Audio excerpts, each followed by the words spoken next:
What is up, everyone? Welcome back to another episode of Manbitesfilm, episode 63. We're almost there. We're almost to the coveted 69. Woo! All right. Woo! As always, I'm your host, Branden. Joining me is the regular crew, whatever it may be today.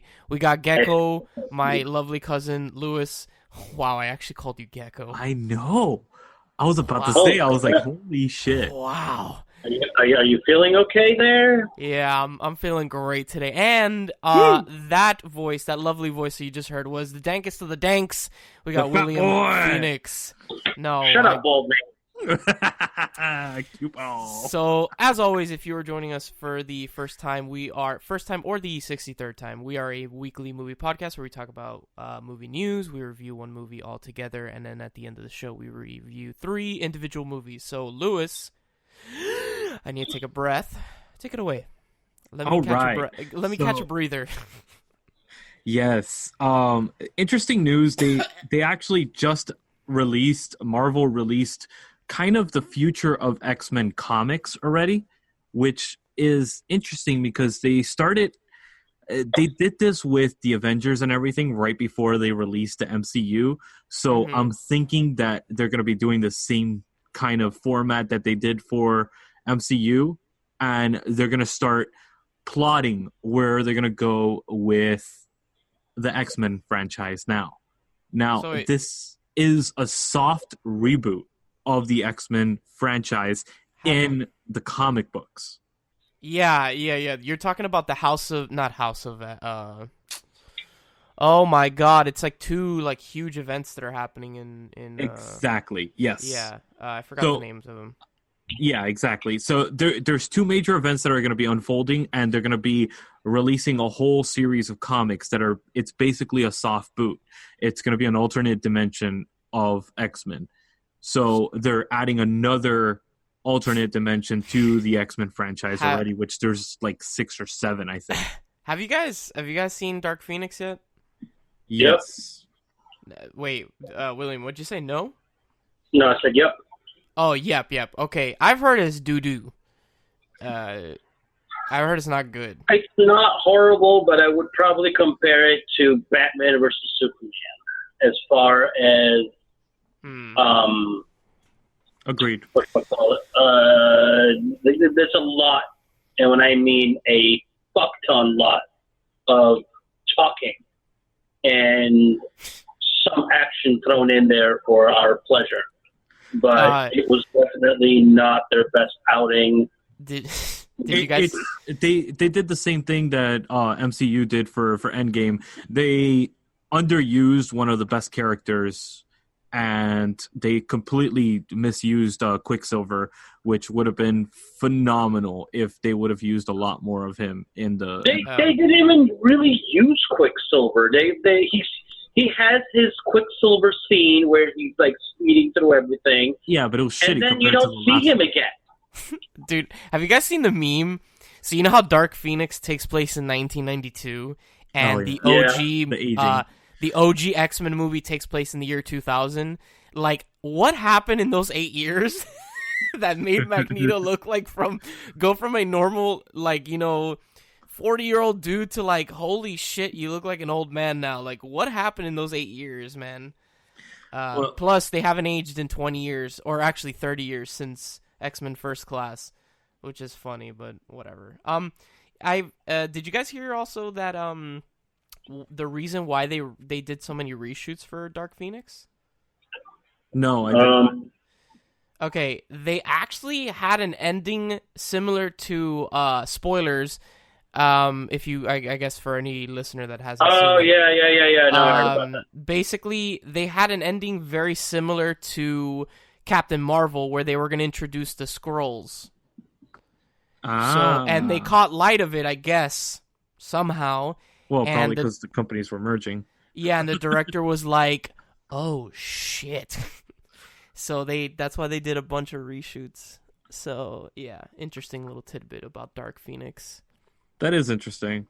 I'm probably not gonna watch it. It looks so bad. I don't know, man. Something about it just looks bad. It's all right. So if you're a fan of the X-Men films, which I don't know if you are, Brands. I am. Know you like I some am. of them. I like them. I'm not like about them, but I do enjoy them. But let me guess what you're gonna say. If you're a fan of the comic books, it's gonna butcher the shit out of it, isn't it? Is that what you're gonna say? No. Like this, it's not the best of the X-Men movies, but it is definitely something that kind of, it's not the worst either. Mm-hmm. If that makes sense. No, nothing can compare to X3 Last Stand, dude. That movie's hot. Garbage. God, that movie's bad. God damn. But yeah, maybe I'll watch it eventually when it comes out on whatever, some sort of streaming service, or I rent it or whatnot. Oh, real random. Are we done talking about Dark Phoenix? I'm gonna do a little segue. Yeah. I finally got around to watching A Star Is Born. What'd you think? I really like that movie. Right? I really like that movie, and the music is so fantastic. But yeah, I don't want to go on on a whole tidbit or rant about A Star Is Born. Come on. What'd you think about it? I think honestly the movie is great. I like the story. Now, do you like musicals normally? I do. I'm not huge on them, but I do like musicals. But I wouldn't consider this a musical. It kind of transcends it, doesn't it? It's not like your typical musical. It's not your typical musical where people are breaking out into song in the middle of everyday life. These are two performers. This is their job. This is what they do for a living. I do like it. The ending completely caught me by surprise. I'm not gonna say it just in case someone that is listening doesn't, hasn't seen the movie. I thought the movie, something bad was gonna happen, but I definitely didn't see that coming. I mean, even if they haven't seen this movie, you have to remember this is the fourth remake or the fifth remake of A Star Is Born. It's the third one. It's the third one. Is it only the third one? I thought it was only the fourth one. There's the Barbara. Third one. There's the Barbara. This is I the literally fourth turned one. around and looked at my girlfriend. I'm like, is it third or fourth? And she was like, fourth. I'm like, okay, I know. Yeah, if anybody knows between the four of us, it'll be her. It's the third remake, but fourth film. That is the same story, basically. Oh, it's the third remake, the fourth film. Okay, that's what I was getting at. Yeah, cool. The music is incredible. Yeah, I really, really, really enjoyed it. I watched it with my girlfriend. We were just having dinner, and I was like, "Hey, you want to watch A Star Is Born?" She was like, "Yeah." And we watched it, and I was like, "Wow, I was very." So what he really means, ladies and gentlemen, is that he messed up with the girlfriend, and to make it up to her, he watched Star Is Born. No. She was making dinner, and I was finding a movie. She was like, "Oh, find a romantic comedy to watch," and I was like, "Oh my god!" Nothing against rom-coms, I'm fine with them. It's just I couldn't find a good one. And A Star Is Born came up, and I was like, "Hey, you want to watch this?" And she was like, "Yeah." And we watched it, and we were both like, "Holy shit!" We were humming the music, after. Everything about that movie, Bradley Cooper's acting is awesome. I think that Lady Gaga did a really good job too. So, in today's episode of This Is Why I'm Going to Hell, oh my God. One of the YouTube channels that I watch is Honest Trailers. Okay. Which I believe is Screen Junkies. Yes. Shameless plug. And how at the end they're starring, and they're they make all this made up stuff and whatnot. Mm-hmm. There's the part where there's the camera's pointed at the garage, and they're hanging with Mr. Cooper. Oh my God. And I absolutely lost my shit. I started laughing so one part, and I was like, oh, and then when I finally came back to it, because I literally think I blacked out laughing so hard, I'm like, yep, this is another reason why I'm going to hell. Of course it had to be William. I'm like, oh, I'm not going to spoil the movie. Yeah, right. And then again, this is the fourth movie that is made with the same dude. I didn't know ending. That. I didn't know that this was a remake until somebody told me. Bro, I never You're probably seen... the last person on Earth that has never seen a version of A Star Is Born. We're good.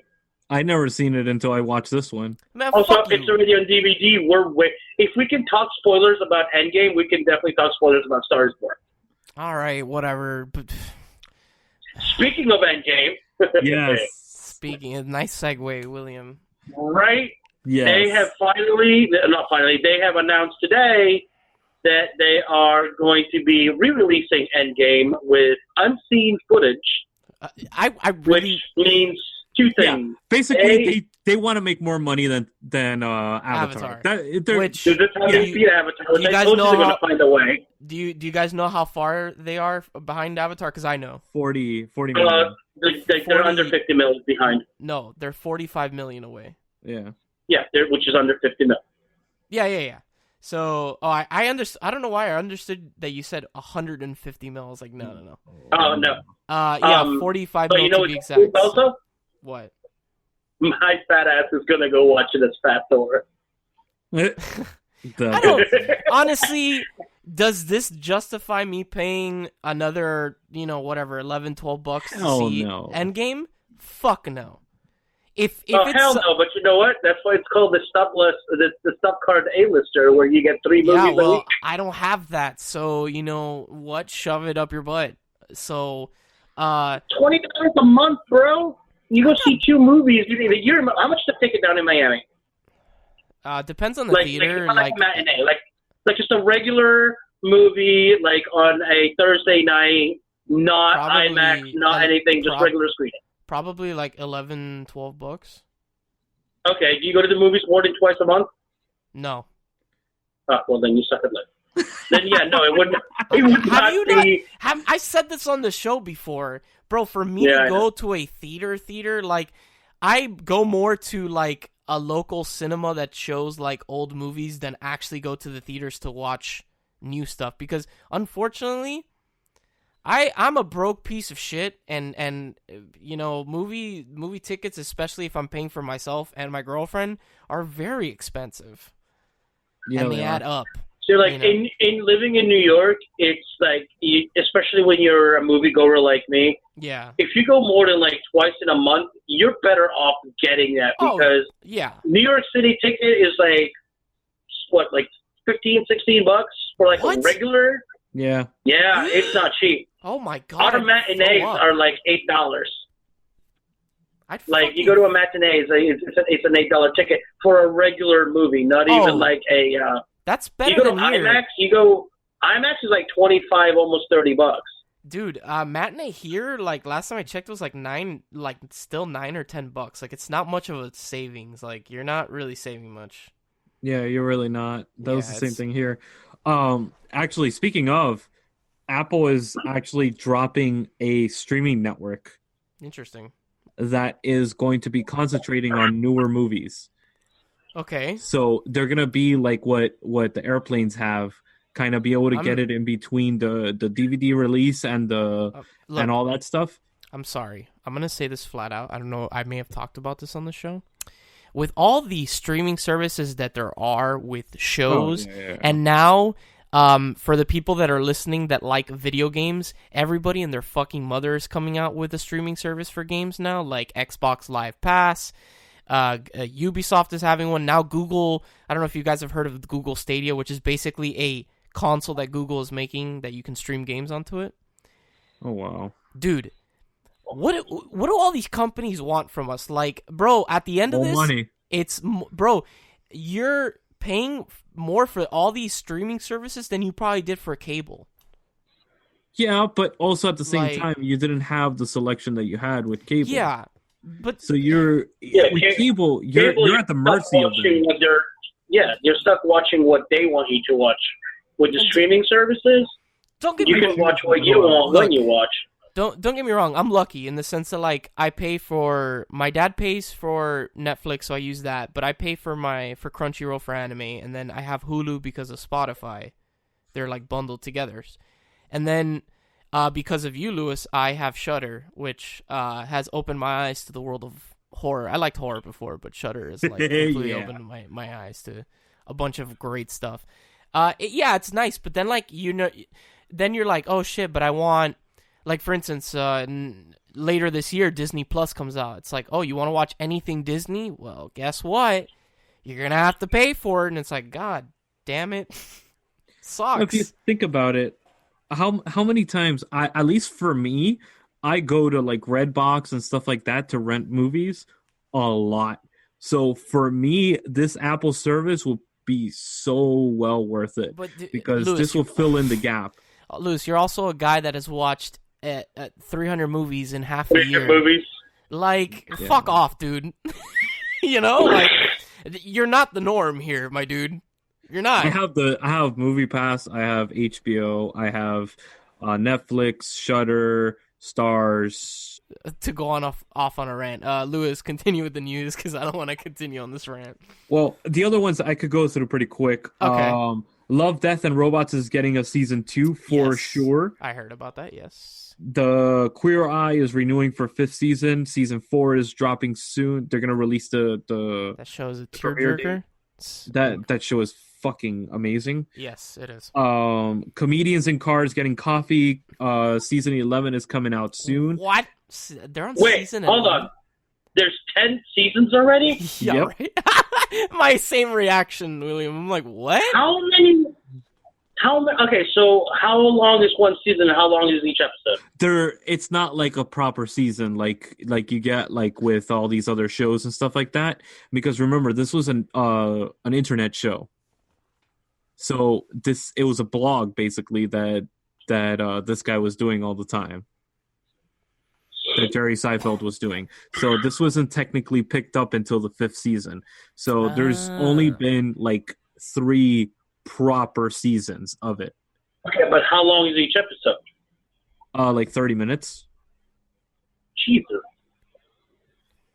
Hey, I mean, that's a decent run already. Like, yeah, that is a. Well, regardless of anything else. The real question is how many episodes per season? That's what I'm saying. Like, they're not long. What is it, like 5-6 episodes per season? Yeah, about. Yeah. Let's see. I'll get you the exact number right now. How many episodes there are? It's probably not a super long show. That's why. So, anyways, let's move on because I can't find the exact number on that. But the last thing I wanted to bring up was that. No, we've covered that already. Oh, okay. Here we go. Hunger Games. Oh, this shit. Oh, yeah. Hunger Games prequel is coming out. Yes. They're starting to work on it, and it's going to be interesting. Well, she's writing it at the moment. She says the book is going to come out next year, and then I guess, whatever studio does the films, they're already in talks with Suzanne Collins to already like adapt it into a film. So yeah, exactly. It's going to take place during what they call 64 years before. Yeah, the dark days of Panem. So that's going to be interesting. So we're basically getting a Fantastic Beasts of Hunger Games. Yeah, basically. Cool story. Yeah, I'm about it. I like the Hunger Games a lot, and I'm more. That's one thing from a person like coming from a person that's read the books. I always wanted to know more about like what happened before, and now we're getting that. So that's pretty neat, Right. So Comedians in Cars Getting Coffee, 72 episodes. 72. So 7-2. Okay. Okay. No, that's not bad. That's a good decent one. Yeah, it is. So yes, that is all the movie news for today. Alrighty, stay tuned after this quick break when we come at you with our new, not so new segment, The Movie Bucket List. When we were kids, we all had our go-to happy place, our escape. We gravitated to art, movies, bands, musical, or books. Something that did not make us feel alone, but empowered us in a world of love, magic, and adventures. Come with me as we explore the wizarding world with William Phoenix. All right, guys, welcome back for our new, not so new segment, The Movie Bucket List. Sorry, someone cleared their nose. Are you okay there? Yeah, I just wanted to be part of the party. Someone's clearing their nose. I don't know, one of you two. Bless you. So this is our new segment, The Movie Bucket List, where William brings us surprises Lewis and myself with one movie off of these these posters that he has, and we basically discuss between ourselves if it should or should not be on this list. So, William, what is the film, buddy? Okay, so after last week's debacle, I made sure that to look up all the movies that we had gone through and make sure that I did not picking a movie that we had already picked. Probably a good idea. This week's movie may actually get a split decision because I don't think that we're all going to agree on it. Ooh. But it's a classic from the 80s. Okay. We'll make they have made several sequels and remakes. I don't know. I actually don't know. Including now a second season on YouTube. What? I'm very. Clear your mind, Brandon son. Oh! The Karate. Really? The Karate Kid. Today, this week's movie pick is the original, not the trilogy, not the remakes. The original. Not the one Karate with Hilary Kid. Swank? No. Hey, Hilary Swank's one was still better than the new one with what's his name, Smith. With kid. yeah. With whatever this kid's name Jaden is. Smith or whatever his name is. Yeah, Jaden Smith. So Hilary Swank's was still like. I'm assuming Samara just did something and like William lost his mind. Okay. So I'm looking at the TV screen, and then we're talking about the Karate Kid, and then I look to my right because I feel like there's somebody standing there, and there's my wonderful girlfriend standing in the crane pose on one foot with a smile on her face. It was fucking adorable. That's why I'm laughing that it was adorable. No, I'm not laughing at her. Just so that everybody's like, "Why are you laughing? She's a girl." No, I'm laughing because it's adorable. It's very outside of her norm. So I thought it was fucking great. Anyway, I always get confused. The Hilary Swank one is Karate Kid 2 or 3? That's 3. No, it's no. Technically, it's 4, but it's the Karate Kid. Yeah, no, it's the new Karate Kid, right? 2, they're in Okinawa. 3 is the one where the Cobra Kai comes back into place, where Daniel almost went like rogue. Yeah, because Mr. Miyagi wouldn't teach him how to sweep because it was like an illegal move. So he almost goes to Cobra Kai and he finds like that. Like, I don't remember that one. Skeevy little sensei who turns out to be in cahoots with Cobra Kai. And then they did the Hilary Swank one, which was, oh my God, what's his name? Mr. Miyagi's last appearance in a Karate Kid movie. Yes. Okay. And then they made the Karate Kid that was Kung Fu. Look, honestly, I'm not, like, huge on the Karate Kid. But I enjoy the movie. Does that make any sense? Yeah, it does. I mean, yeah, you can like not be about something, but yeah, still enjoy. Like I'm okay with it. I don't think it's a bad movie. I'm not about world destruction, but I love Armageddon. Maybe that was a bad analogy. Just a little. Okay, so I'll watch the Karate Kid, but I don't like. I have to disagree with you, William. I don't think it's like a classic '80s film to me personally. I know. Oh, it definitely is. Okay, I mean you have the right to be wrong. It's cool. Did he like hit a button and it went boop? Yeah. Okay, I love when that happens because it sounds like you're bleeping yourself like whoa beep. I didn't hit anything. I did have a little burp though, but I don't know. Yeah, so I'll watch it, and there are the cool scenes like, man, when he does the crane kick to the douche nozzle that's like the bad guy in every single 80s movie. That's cool. I like Mr. Miyagi's pretty lit too. I like that guy. So, I had a question for you, William. Crap. Where on the list is Karate Kid? Because I don't see it. Are you sure it's not Enter the Dragon? No, I'm pretty sure there's a difference between Karate Kid and Enter the Dragon. Wait. You deciphered that list that he sent us, like the super blurry pictures? Yeah. Why do you think I stayed so quiet all this time? I was like, where the hell is this movie? Oh my God, is this 2 for 2? Did William fuck up again? Okay, I don't have the poster in front of me, but I know it's on there. I don't see it on there, dude. I'm gonna give an executive decision since I'm the host. Let's cut William some slack. We'll say it is on the list for his sake. If it's not, whatever, dude. Oh, I will go and find it when we're off air. I swear to God, I saw it on there. Oh, I really hope it's on the list, man. If it's Enter the Dragon, I'm gonna lose my shit. That's pretty funny. No, because Enter the Dragon I'm doing at a later episode because I want to do Enter the Dragon with the whole Bruce Lee thing. Oh, okay. Gotcha. So I definitely put. I saw Enter the Dragon, and yeah, Enter the Dragon is not the Karate Kid. Oh yeah, it's definitely not. The reason why I questioned it even at the beginning was because honestly, I don't think this movie deserves to be on the top 100 list. No, neither do I. I think it's a phenomenal movie, but it definitely does not deserve to be on the top 100. I agree. I agree with Luis wholeheartedly with that. It's a fine movie, but it's definitely not a movie that I would tell, someone that if they are a film buff or they like movies that they should watch this movie. Like, no. That's just my opinion. Yeah, so I mean, I love the movie. Honestly, the original Karate Kid it's a classic in my opinion, but it's not a classic in the sense that it would beat out all these other top 100 films. There's so many more films that I would put way above this. This was more nostalgia value for me.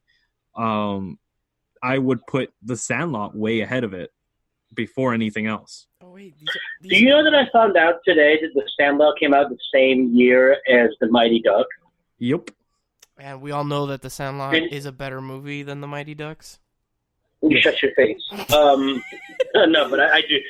I mean, I'm partial to the Ducks, but I think I put them like on the same thing. They're different sports, different things, but I like both of them equally. But The Mighty Ducks actually came out the same day as Tom Selleck in Mr. Baseball. And they did a lot better than Tom Selleck playing baseball. Interesting. But anyway. I don't see the movie either, Luis. All right, so I'm not blind. I don't but there's a lot of things on this list, so maybe Luis and I just haven't really, seen it. Maybe it's whatever. I'll go look at it after this. I mean, I could have sworn I saw it on there. I may be getting old and seeing shit, so it's whatever. At this point, William is just creating his own list, and he's gone rogue. He's like, fuck you guys, I'm just going to make my own 100 list. Yeah, exactly. All right, yeah, so Luis and I say that it shouldn't be on this list. William, do you agree? Do you disagree? I agree in the sense of, like, I don't think that it should be on the list as far as a movie that is... It's not like The Matrix. It's not like there's anything technologically inventive about the movie that somebody should study the movie and be like, oh, this is a great movie. As far as like storyline... Yeah. Huh? It's good storytelling. It's good storytelling also because it came out at a time where, everybody was like, oh, karate, and it's about... It teaches you, that karate isn't just about, like, kicking and this and that there's different aspects to it in a very, homely, family-friendly way. So and then the fact that it spawned, like... I mean, could we call it a franchise with everything? Like, it spawned a trilogy and then a remake and another remake, so... Bro, it has a YouTube series, for Christ's sakes, which I've heard is actually really good. It has a YouTube series, which, by the way, like, we'll talk about it later. I mean, overall, I would probably agree with you guys that it would not be in the 100 just solely on, merit of filmmaking. Gotcha. Okay. All right, so we all... So once again, I thought I was picking a movie where we're not going to fully agree on it. We end up fully agreeing on it. Hey, isn't that a testament... That we're going to have a split decision. Isn't that a testament to how well, like, we just... our movie tastes are, how close they are? Oh, I know there's gonna be a couple movies on here that we're gonna debate like crazy about. Probably. Because I know there's a couple movies on there that I gotta find and watch because I've heard of them, but I haven't seen them, so I would have no way to make a educated opinion as to whether or not it even should be on there. Gotcha. Yeah, I think there's only 2 that I haven't seen. Of course, no one asked you. Wow, I'm surprised that there's even more than one on there. All right, let's be frank here. Well, it's the Bollywood films, the 2 Bollywood films. That's it. All right, guys. Well, that's probably 2 of the ones that I haven't watched. God, I need to fart right now, and I hope that my mic picks it up. No, it didn't. It's a silent one. Fuck. All right, guys. Stay tuned after this quick break when we come at you live with the main review of our show, which is The Last Drive-In with Joe Bob Briggs, Sleepaway Camp. Yes. I actually watched the right version. Yay!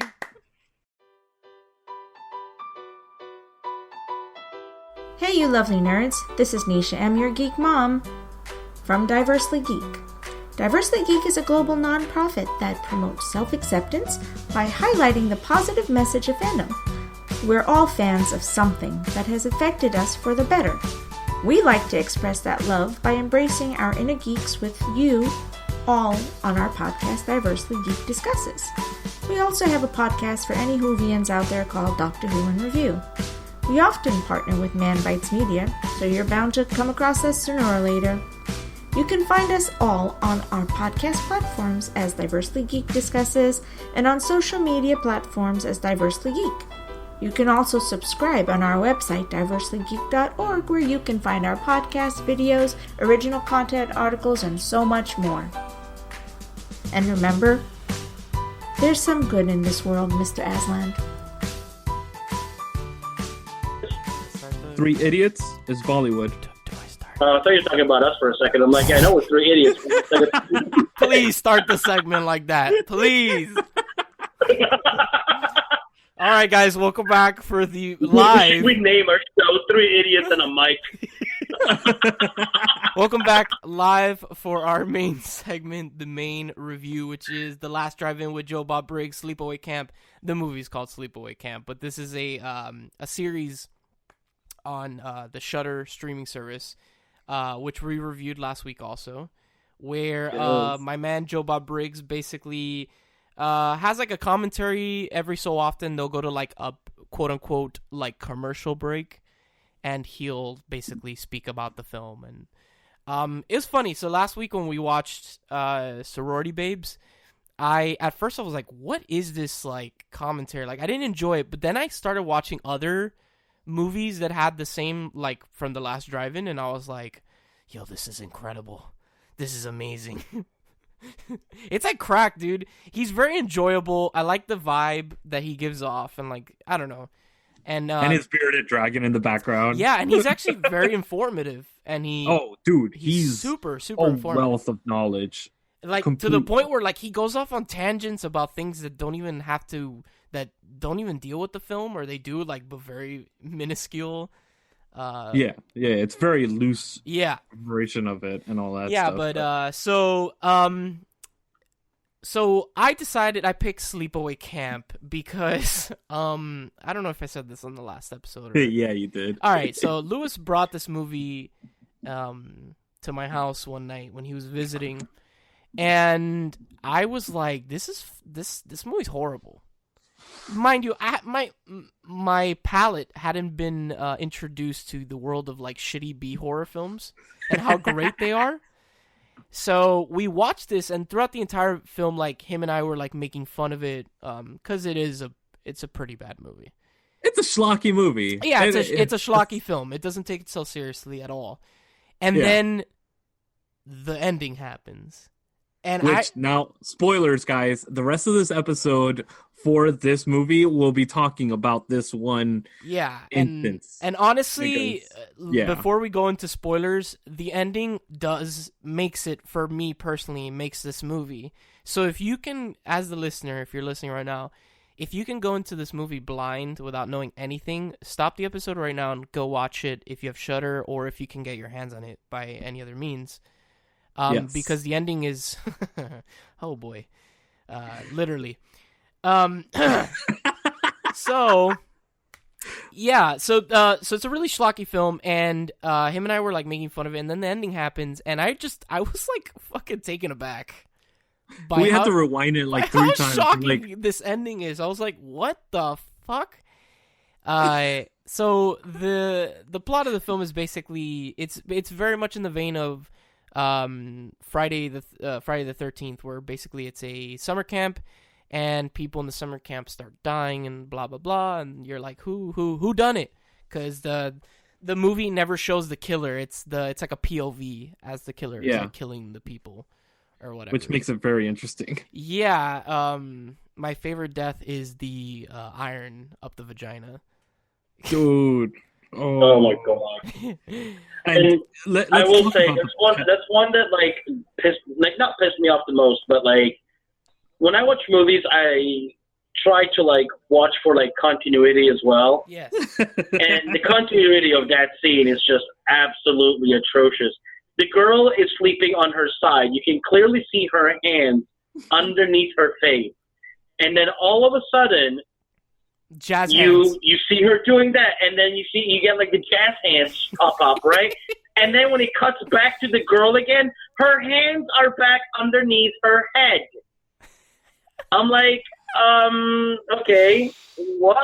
Like, whatever. There's some really creepy and just like off-putting things about this movie, like the cook, the pedophile cook. Yeah. Holy shit, that guy is super creepy. Like when he takes like Angela into like the closet and he's like what? I can fix you something up real good. I'm like, ew, dude, like stop, please. It's so gross. Yeah, it's so disgusting and disturbing. Yeah, and then there are some great one-liners like Joe Bob Briggs says it at one point. And I think Darcy says it too, where what are you, an iron board? You're flat and you need a screw or some shit like that. I'm like, this is the best line I've ever heard in my life. It's so fantastic. I would say I like this movie more than Sorority Babes, the one that we watched last week. The movie, yes, but Joe Bob's stuff and commentary for this one is so much better. Yes, I think he really takes a bite out of this movie, and he really makes. And I like. So this is like a weird review that we're doing because we're not only reviewing the film, but also we're talking about the last drive-in portion with Joe Bob Briggs. And what's really interesting is that he brings in what's her name, Farissa, the actress that plays Angela. Let me see. I'll tell you right now. Yeah, because I mean, I think that the way he does it, Felissa Rose. Sorry, Felissa Rose. And they're which I had no idea was married to the lead singer of CKY. By the way, I didn't either. Yeah. But I like their chemistry. They've met before at like horror conventions, so it's really cool to see them play off of each other. And she seems like a really like nice, playful person, and who's also very knowledgeable about like horror films. And so it's really cool to see that and to give. And she also, not only does he give an insight into like the making of the film, but so did she from the viewpoint of a 13-year-old little girl who was playing basically the main character of the film. And seeing all these weird things. And bro, can you imagine your mom? You know how she brings up her mom at one point? Yeah. My mom would not be okay with that. My mom would be like, we're going home? You're not being part of this movie. Yeah. And they're... Yeah. But back then you also have to remember that, I mean, it was a different mentality. Like how many, I don't want to say like, they're not kid movies. How many horror movies did we have that had a kid as a protagonist, and chances are that kid probably didn't even get a chance to see their own movie until they were older in life, because she says she saw it. Like It would probably be one of them, because like the original It, obviously. Yeah. Or Chucky had like a kid throughout like the first like 2 movies. In the third one, he was older, but still. Yeah. I don't. And she said like she dated like a lot of the cast at the time too, which I'm like, okay. Interesting. So can we finally talk about the I guess the shocker of the film, the ending, when they reveal that Angela is not a girl, she's a boy, or he's a boy. Yep. And so basically the camera pans over and Angela's completely naked, growling with her mouth like wide open, and she's just limp dick in shot. And it's so fucking creepy. That entire sequence, like the way she's looking at the camera, the growling. Not only the growling, how loud it is. Yeah, she's like, and like it's just, and then the movie ends. You get no like explanation None. whatsoever. They're like, "Oh my god, she's a boy," and then that's it. And which I didn't like that. You know, I wanted more like of an ending, in the sense of like, you know, every slasher film, you kind of like, you see them beat the bad guy or quote unquote kill them or whatever. This one's just like, nah, we revealed she's a boy. That's it. We're done. It's like they ran out of budget and they couldn't do anything else. It's just funny. Probably. Right? But that watching that, like, just raised the film to me. Like, before that, I was like, this is really like, the first time I watched it, and then I was like, wow, this is something that comes out of left field. Did not expect that whatsoever.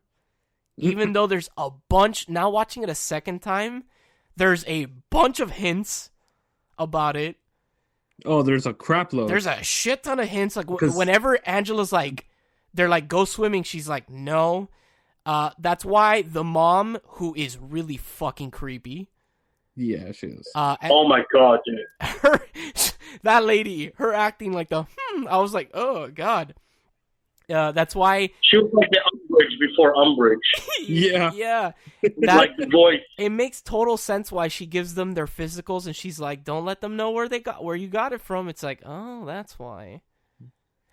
There's a lot of hints, and I've watched this movie 3 times now, because first time I watched it with you, Branden. Second time I watched it because I wanted to watch the rest of the series, which there's more than one movie about this. I don't know if you saw. Yeah, but I absolutely hate when they do this, like, because like when they were talking about it, she was like, oh yeah, they made like 4 of them basically, because there's 3 of them, and then there's the 4th installment, which is like Return to Sleepaway Camp.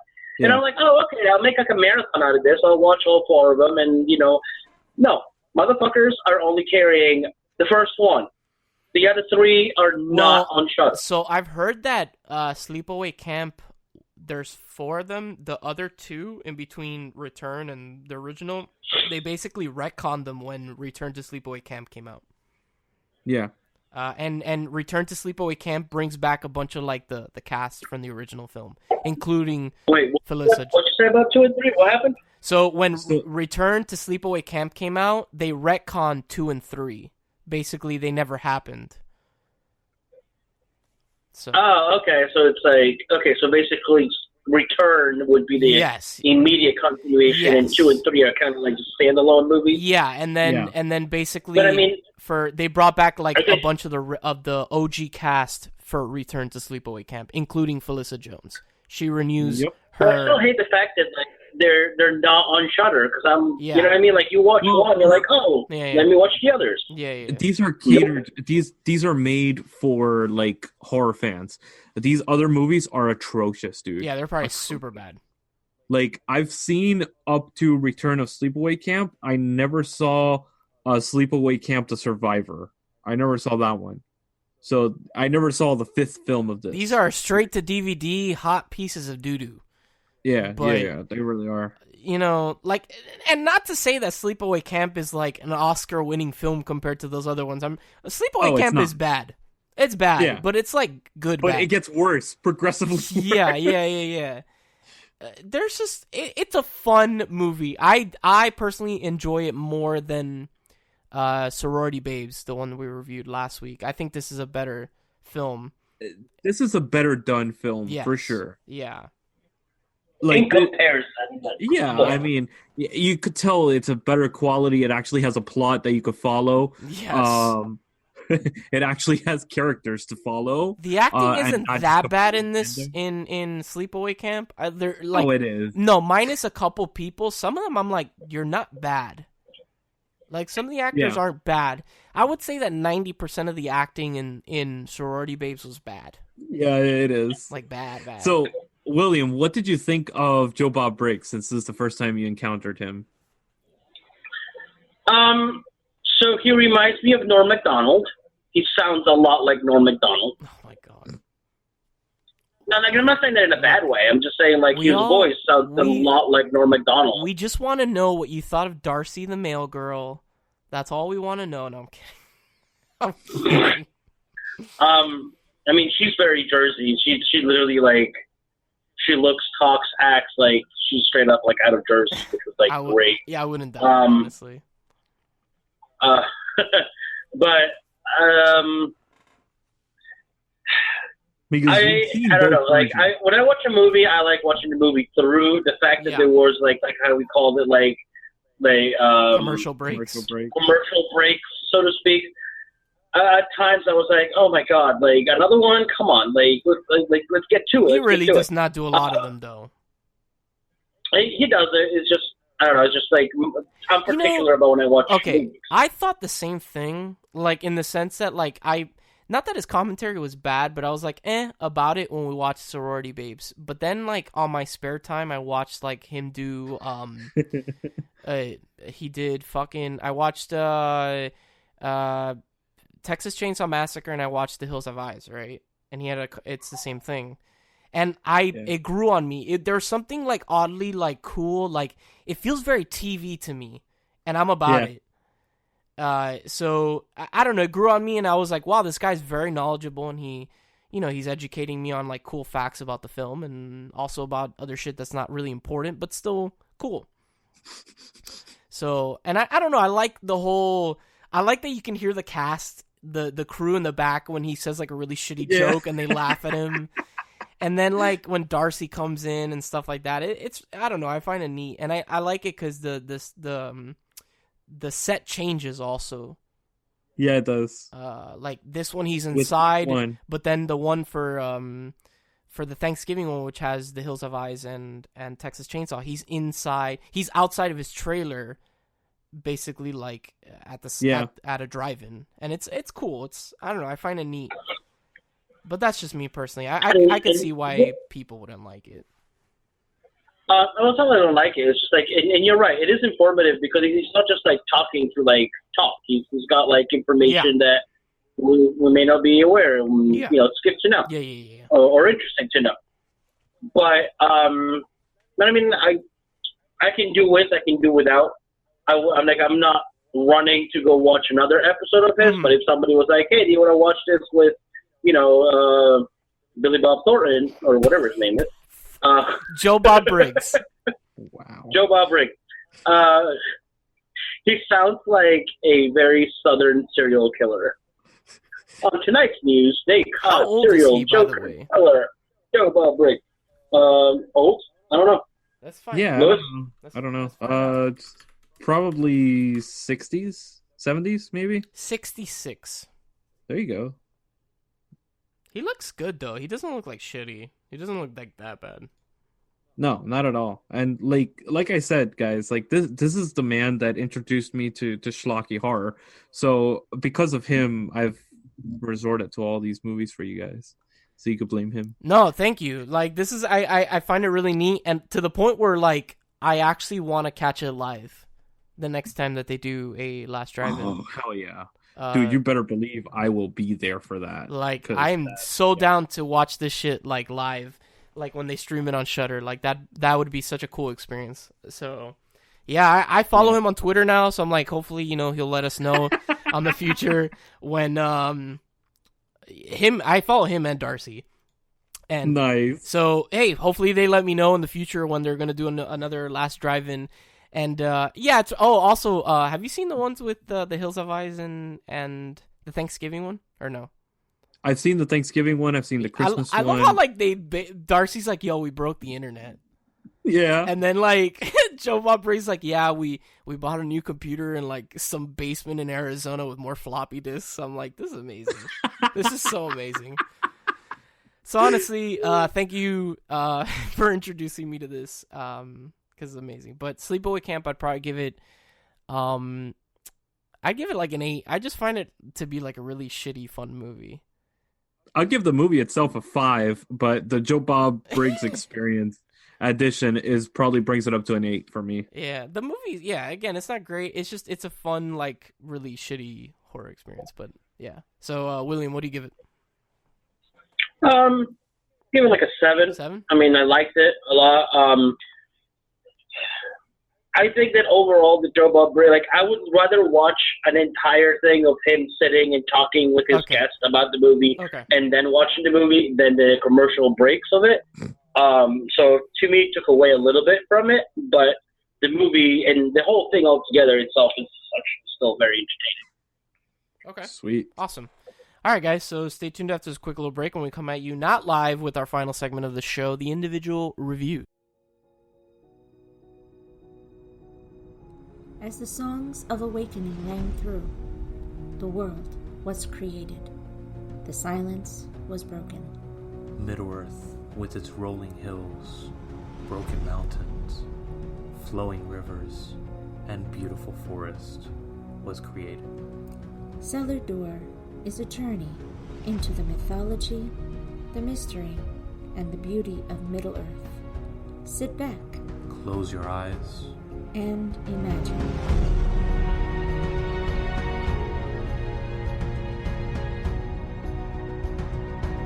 I like cheese. Cheese? Queso. Cheese? What is up? Queso. Welcome back for the final segment of our show. Not live. The individual reviews. Luis is going to be going first.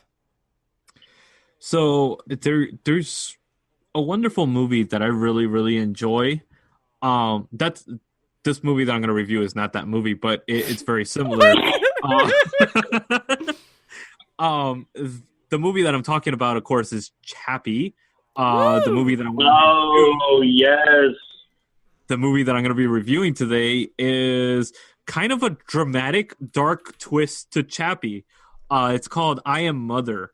It's classified as drama, horror, sci-fi thriller.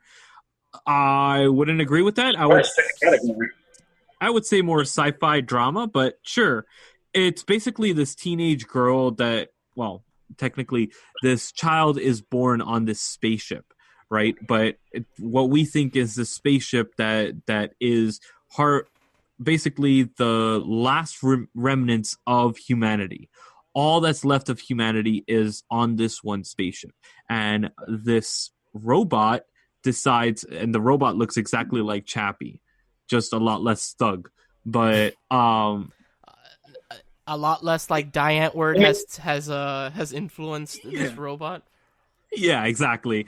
And honestly, like it's kind of weird. It's more like Ex Machina-ish at the beginning, because it's kind of like there's this arc that is the spaceship, because it has fetuses of humans, and basically it's so they can repopulate Earth. And there's this robot called Mother, and raises the child from birth to the teenage years, which is when the bulk of the story takes place. And we start seeing that the child is being trained, taught everything by this one robot. The only interaction that this child has is this robot called Mother. And the whole drama ensues is because somebody knocks at the airtight door outside of this spaceship. Interesting. And it starts by the child seeing this rat. And she's like, how is there a rat on the spaceship? So she's like, kind of like, what the hell's going on? You know, what is all this? And then she hears tapping on the spaceship, like airtight doors. And she goes, Yeah, right. She goes to open it up and she starts looking outside and she sees that there's a planet outside. Like she's on a planet and it's completely desolate. It's completely messed up. It's all barren, at least from what we see from the window. And this woman pops up. But Mother had said to her that all of humanity was extinct. And everything ensued from there. And it kind of does this weird, interesting twist and turns. It is a very dark film, so if you don't enjoy movies that get kind of twisted and dark, then you won't enjoy this movie. I mean, it's not like Edgar Allan Poe dark, but it is darker than most movies. It has that very Ex Machina vibe to it, just not as good. This is a Netflix original, and it feels like a Netflix original. It's kind of it loses itself in certain parts, and this would have been what would have done a lot better if they would have cut like about 20 minutes of the film. That's what it feels like. It's too long of a film. It's almost 2 hours long, and it feels about 20 minutes too long, honestly. If this was an hour and a half long film, it would have done perfect. There's a lot of repetition in the film, and you could tell that there's repetition. It's not like Endgame that there's a lot of repetition in there, and you kind of enjoy it. You get why they're doing it. Mm-hmm. This you can't get why they're doing it, and you're like, what? What do you mean? What do you mean by like there's repetition? Like I'm like they lost. Go back visiting the same plot points over and over again. Obviously, Endgame has a reason for that, but this one doesn't, which is what I'm getting at. There's revisitations of the same scenes over again, and they play out over again, and you're like, what? Why would they do this?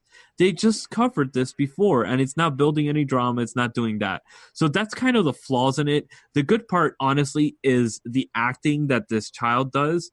She's on par with like Hunger Games acting, I think. It's decent acting, and it really gets you to feel for this character. And the movie keeps you on edge. You don't know what's going to happen. You don't know who is who and who's right, which is really cool. Until the very last minute, and you're like, ooh. That reveal at the end of this film, you're like, oh, that was good. I like that. I just wanted it 20 minutes earlier, but I like that. So I give this a 7 out of 10, honestly. Nice. And it's streaming on Netflix. Okay. Nice. William? So I'm going to do a last second switch. Oh, fuck. Because switch, I was going to... Right? I was going to review Cobra Kai that is on YouTube.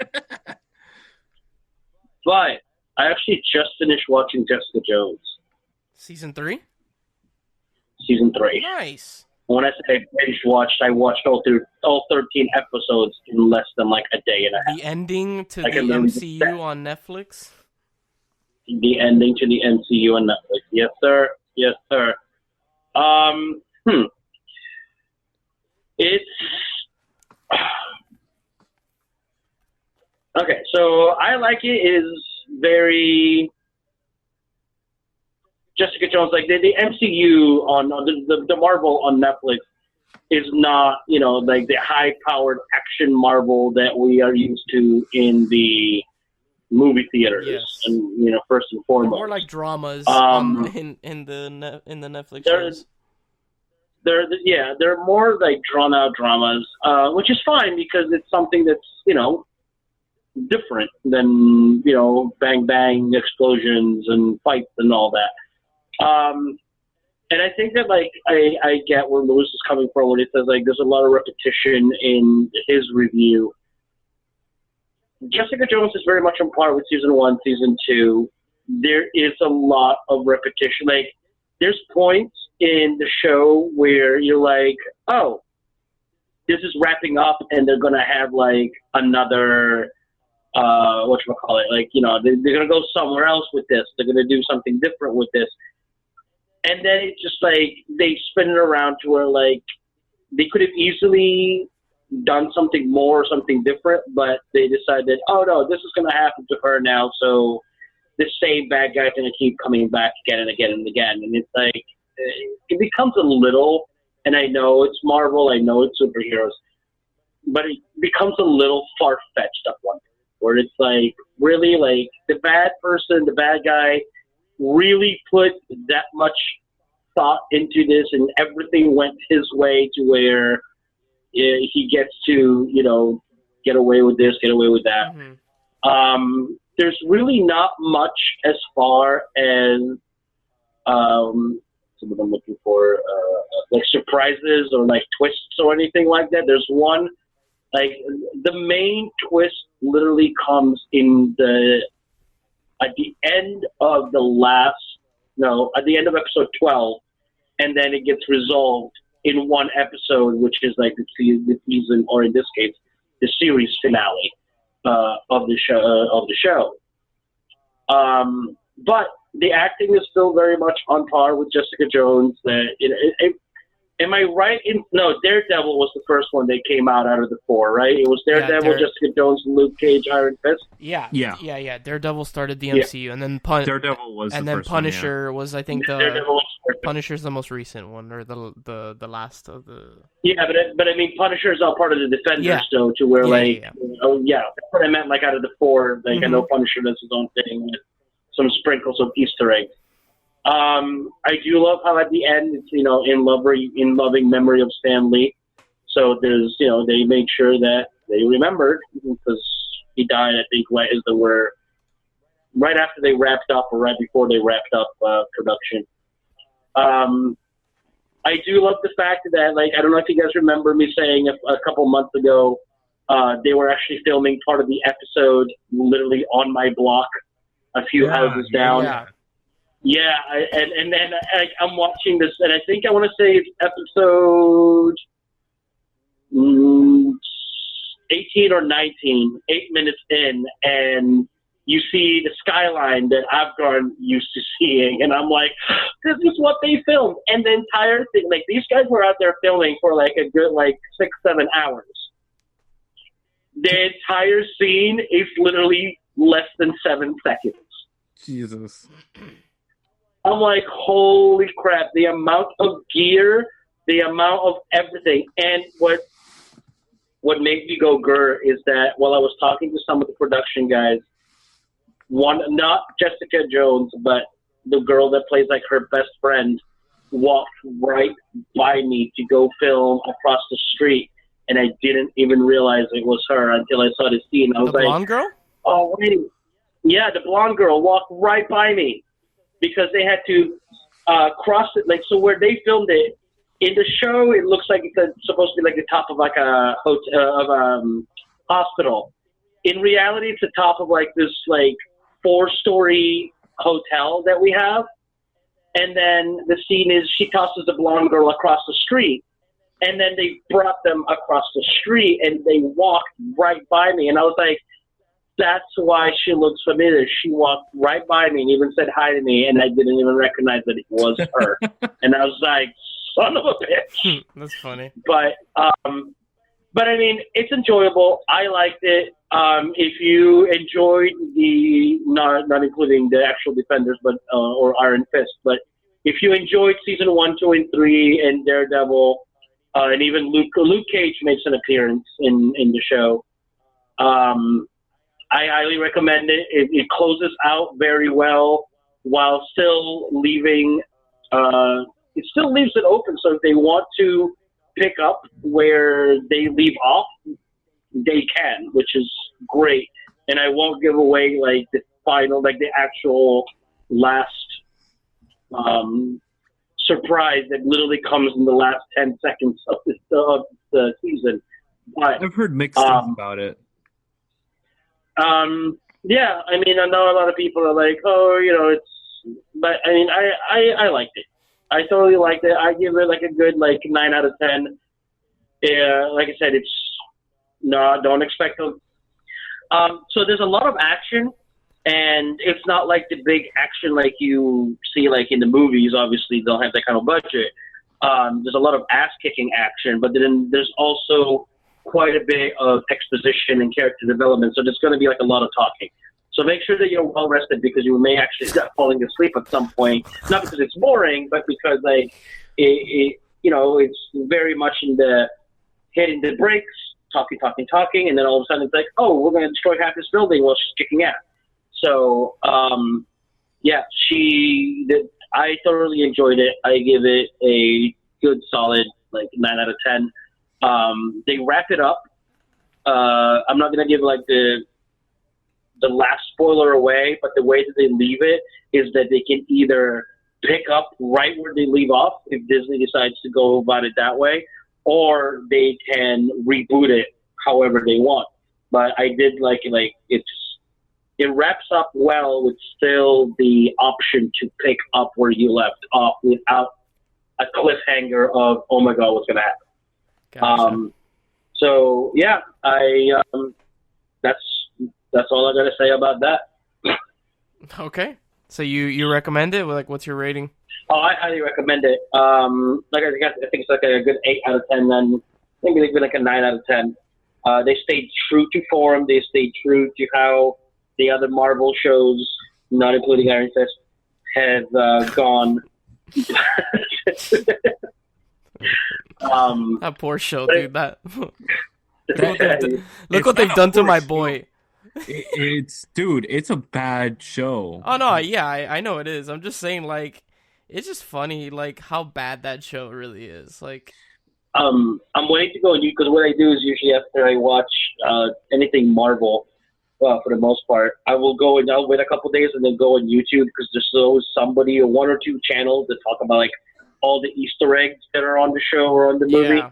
Mm-hmm. So I'm probably going to do that in the next couple of days because I want to see exactly like how true to the origin story and everything else. I caught a couple of them, but I mean, there's so many in these shows, and there's 13 episodes that catching them all is like I'll probably never have that kind of knowledge in Marvel, but watching episodes on YouTube about Easter egg has taught me a lot about the history of Marvel, the comics, and everything in between, which is very like informative and without having to sit there and having to go through it all myself. So thank you to all those channels, which I will try and remember one day. All right. But yeah, awesome. Branden, I think that it's you're up, buddy. Yep. All right, so I decided to keep on with the anime, and I found this movie on YouTube. And YouTube, what am I saying? On Netflix, my apologies. I was about to say, I was like, wow. No, on Netflix, that I had heard about but never got around to watching, and that movie is called A Silent Voice, or also translates into The Shape of Voice. I personally like The Shape of Voice like title more than A Silent Voice. I think A Silent Voice is it hits the nail way too much in the head. So basically this movie is a straight tearjerker. I cried or got teary-eyed a couple times during the film.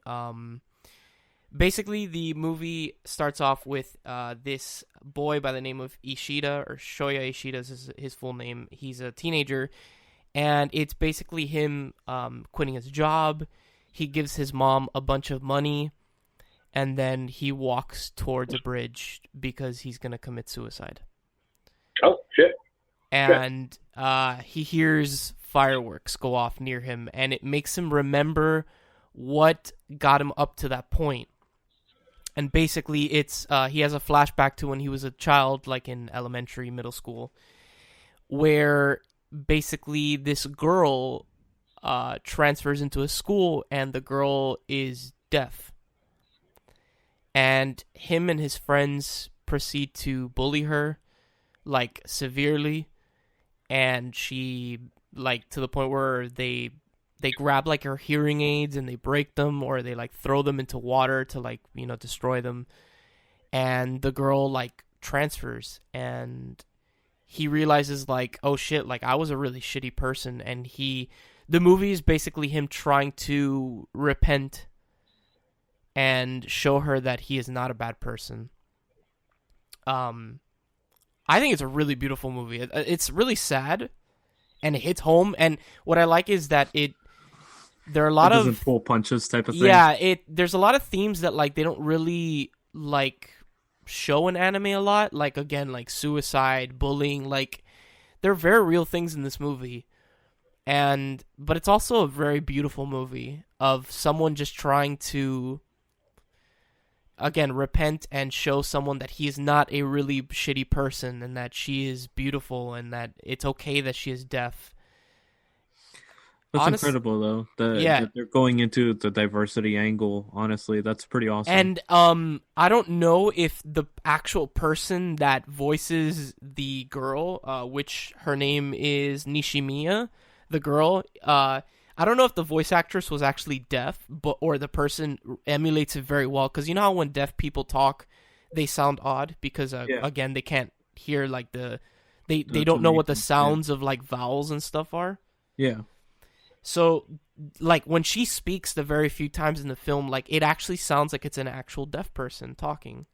It comes like it's the whole like kind of like weird, like muffled, like they can't pronounce things correctly, like they can't fathom it because they don't know what sound is.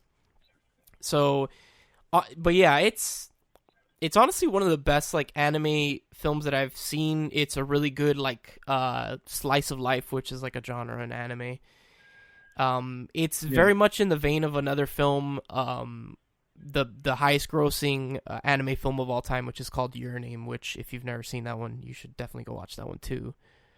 The director of Your Name, the director of Your Name actually said that this is a beautiful movie that he himself would never be able to replicate. So, yeah, it's just, man, it hits home. It doesn't pull its punches, but I think it's a really nice and beautiful and sad experience, but I think that you should definitely experience it. It's on Netflix. The movie's it's not super long. It's like 2 hours. Again, like, come at it with a grain of salt if you're not into anime, because it does have pacing like an anime or like anything Japanese, you know, like the pacing in Japanese mediums or something that's not from the US is kind of different. So maybe to some people they're going to find that this movie feels a little bit slow or whatnot, slow paced. I didn't think so. But yeah, it was definitely refreshing to see something so real being portrayed in anime, and I think it's done in a very good way. And the budget of this film is like really high. It's let's see what the budget is. Well, I'm looking at the photos and the stills of it, and it looks like beautiful animation. Yeah, it's a beautifully it's a very vibrant film. The colors are super like in your face in like a good way. It's beautifully animated. Like it's definitely a high budget like anime film, and it shows. So, and it caught me completely by surprise because I know that like there's a pretty good selection and variety on Netflix when it comes to anime, but I did not expect to see something like this. So I was like, oh, I need to watch this. So I watched it, and I was, just know that like if you are in a bad place, like this movie might not help. It might trigger you, Yeah, it might trigger you or whatnot. But I think it's a cool movie, and it shows that like, it really shows you the repercussions that like words have on people. Yeah. And what That's it incredible. Can do. I might check it out. Not right now, but yeah. I would definitely give it like an 8.59. I think it's a really solid film, and it left me thinking a lot after I finished it, which is always a good sign. Or I hope it's a good sign, because maybe you keep thinking about a movie and you're like, this is shitty. No, I didn't think of it this way. I was like, wow, this is very well done, and I'm very glad that I got to experience it. So yeah, Nice. Shape of Voice, because I think A Silent Voice is way too much it hits the nail on the head. And honestly, after you watch the film, I think that The Shape of Voice. The Shape of Voice. Yeah, because it shows up on IMDb as A Silent Voice. Yes, it's called, on Netflix, it's A Silent Voice. But then, like, let's say, like, I'm reading the Wikipedia article, it says, The Japanese, which is Eiga Koe no Katachi, also translated as The Shape of Voice, the movie. So, I guess maybe in Japanese there's like no literal translation. There's like multiple probably translations of something. But I think that like after watching the film, The Shape of Voice is I think it goes well with the film. And So I would strongly recommend both of you check it out, and anybody listening that they go check it out. It's on Netflix. So, nice. Awesome. Alrighty. So, William, what is our movie for next week? So, I told you guys a few weeks ago we were going to get serious for my next pick because I had to lighten the mood and I had still waiting last time. But we're going to get super serious. Super serious. So the pick that I have, we all have access to HBO, correct? No, but it's fine. I could again use it like someone's HBO. It's all Gucci. I'll figure it out. Okay. Yeah. It's Luis. You there? Yep. Okay. So it's a documentary on HBO, and it is based on, or not based, but it is about the gymnastic scandals that happened a few years ago. Okay. It is called At the Heart of Gold. And like I said, it talks about the USA, Team USA doctor that for 20 years spent between the Team USA and Michigan State abusing sexually well over 200 girls. Shit. It covers the backstory.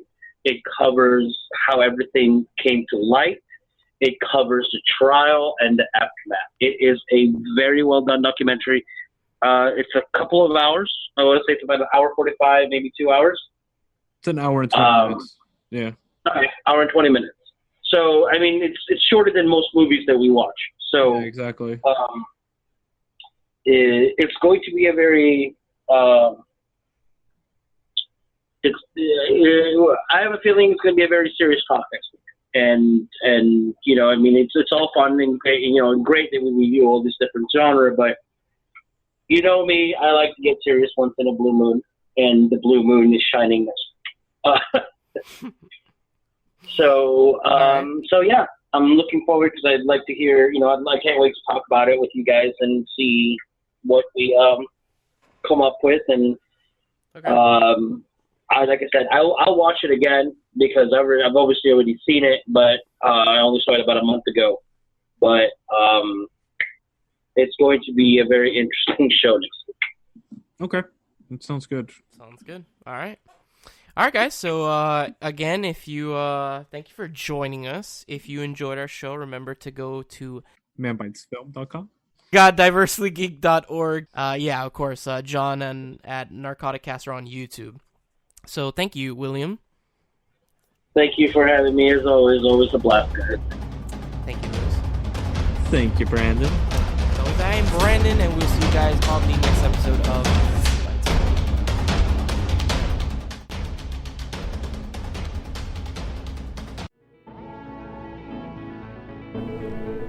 Welcome to an exploration of sight and mind, a travel through the world of films and the artists that bring you these masterpieces. Do you love films, directors, actors, cinematographers, editors, composers, or any of the hundreds of artists that bring you these feats of art? I am Luis Lacau, your host into the world of films, your guide to Man Bites Retro.